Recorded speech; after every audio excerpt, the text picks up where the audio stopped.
This is just a quick making bread recipe using our fresh grains. And you can see here that I did actually buy a Wondermill to replace that Mockmill. I just wasn't happy with that, and it was getting the flour too hot, causing problems and stuff. So this video will be using a Wondermill. We'll be using rye, hard red, and Einkorn for the bread, and boy, it came out pretty nice. So all I'm going to do is I found out that I'm going to mix all of the different berries into one measuring cup and grind it all at the same time.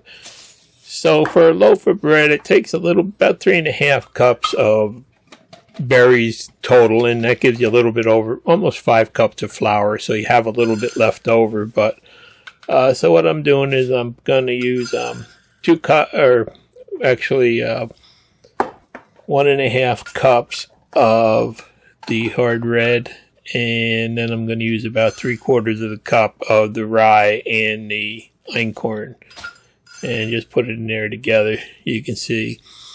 Now we're having trouble with that Mockmill, just getting the flour too hot and messing with the yeast, so it's giving us trouble. So this Wondermill is a whole different machine. It kind of sounds like a vacuum cleaner.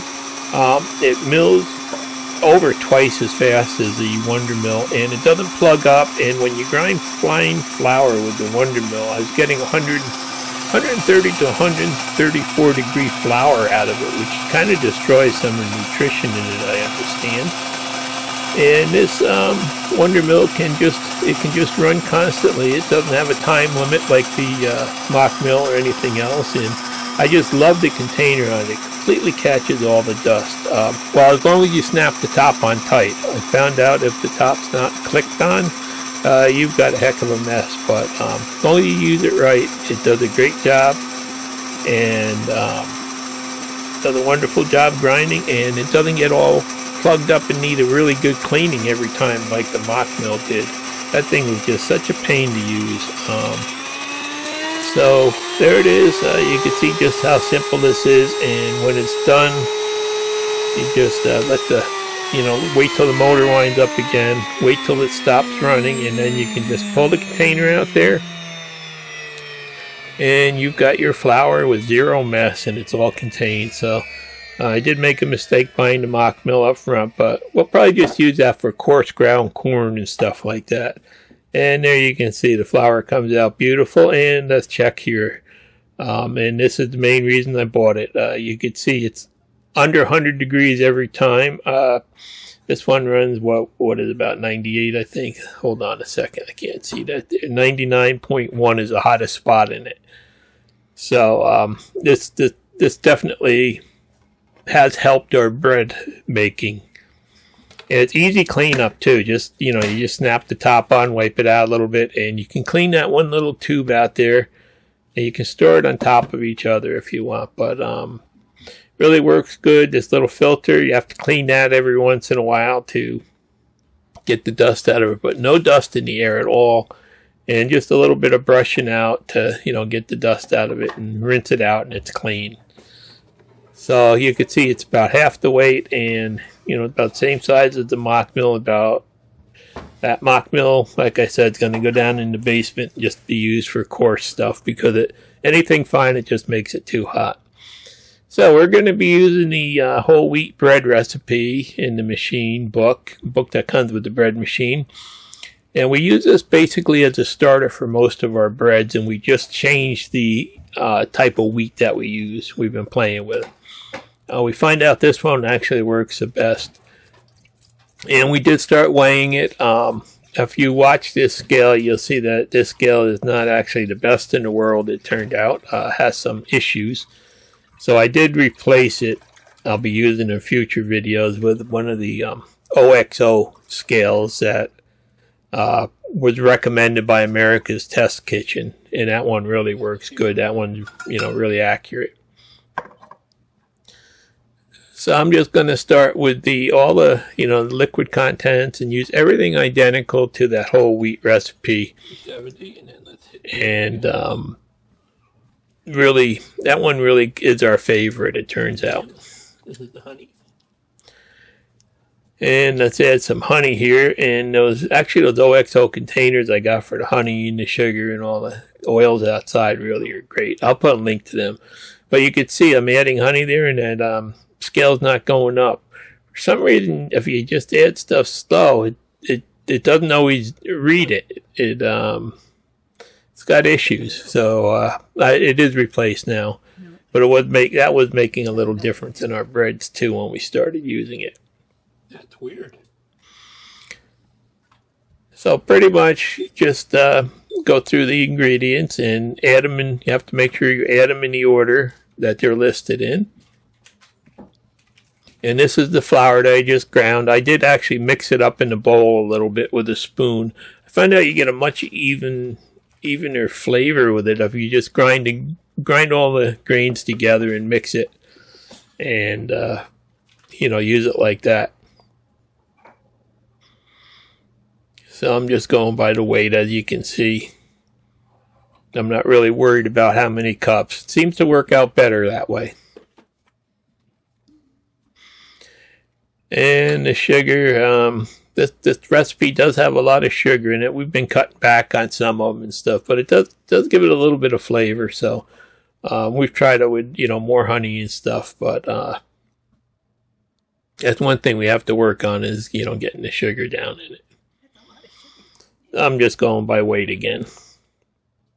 And as you can see, that scale is really slow to react sometimes.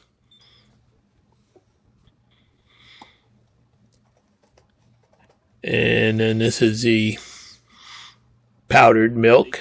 But actually it comes out to be go a little bit more. And I will say this bread machine is just awesome. Like, it's just unbelievable how easy it is to use, and how mess free it actually is to make a loaf of bread. When you're done, you just do it right in a pan and put it in the machine, and depending on which recipe you run, between about 2 and 3 hours later, you've got a fresh loaf of bread, and the house actually smells really great.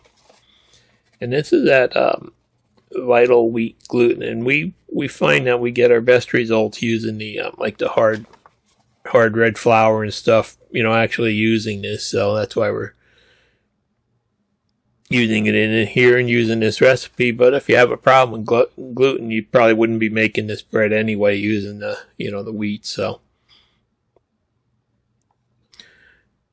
and again, I'm trying to go by the weight there.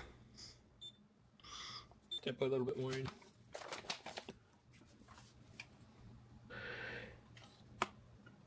And then the butter, you always need butter to give it good flavor too. Doesn't really take a lot to make a loaf of bread though.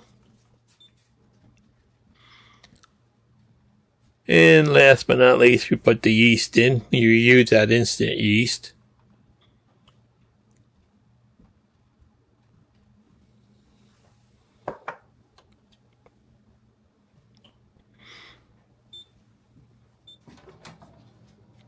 And when everything's all put in there, you just walk over, you drop it in the machine, and you just hit the course number that's listed on the recipe that you're making.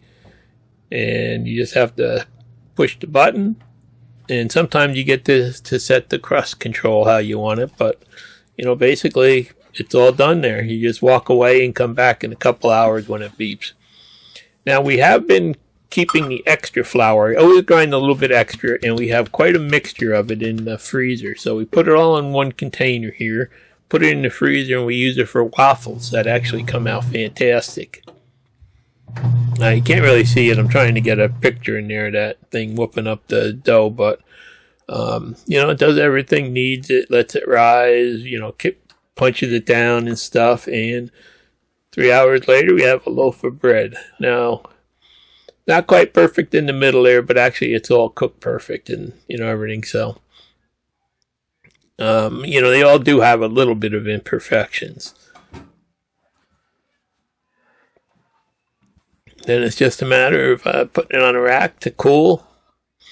And we've had no problems, everything pops right out of this pan and it doesn't stick. And, those beaters in the bottom don't really leave that big a hole in it or damn it. You can see the little hole there.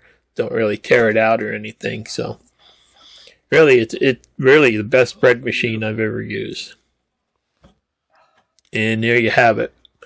A no-work loaf of bread. And boy, it was really good. The rye was a little bit overwhelming for the Einkorn flavor. But otherwise, it came out nice, crispy crust, nice texture. You know, beautiful texture, really nice. Great flavor. And it's a winner that we'll make again. And we do love this stuff toasted in the morning for breakfast. The toast stuff really nice and crispy and tastes really great.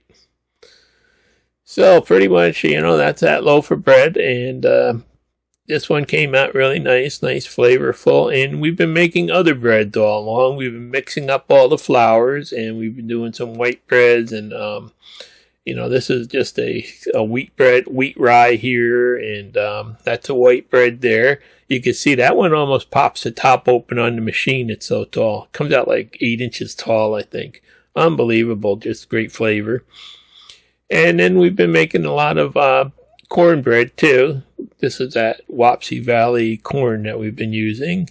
And that comes out beautiful. This is a sweeter one. We use the recipe in the book. It comes out perfect. And here's another hard red wheat bread we made. So you can see we've been using it along. And this is what we make with the extra. We make waffles all the time. Boy, are they good. A little bit of that fresh maple syrup. And not everything comes out pretty, I'll show you.